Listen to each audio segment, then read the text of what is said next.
Hi, 29 female. I've been dating my boyfriend Chris, 34 male, for over a year. He has two kids with his ex-wife, ages 6 and 8. Usually they stay with us every other weekend, and honestly I've tried really hard to be supportive and help out when they're here.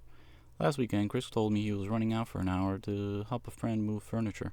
This was around 6 p.m. He left me alone with both kids. No big deal at first. An hour passed, then 3 hours, then 6. I kept texting and calling him, but he barely answered. At around midnight, he finally sent a text saying, "Phone dying, be back soon." He never came home. Meanwhile, the kids were exhausted, asking where their dad was.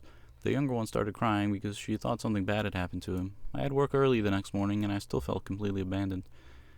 By 7 a.m., he still wasn't back. I called him over and over with no response. At that point, I panicked because I'm not their parent or legal guardian, and I had no idea where he was or when he'd return. So I called his ex-wife and explained the situation. She was furious, but not at me.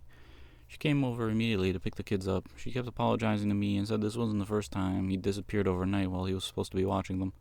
Chris finally came home around noon looking hungover and really got angry at me for embarrassing him and dragging his ex-wife into his business. He said I should have just waited because obviously he wasn't going to abandon his own kids. Now his friends are saying I crossed the line by involving the ex-wife instead of handling it privately, but I genuinely didn't know what I was supposed to do after being left alone with his kids for almost 18 hours. Was I wrong?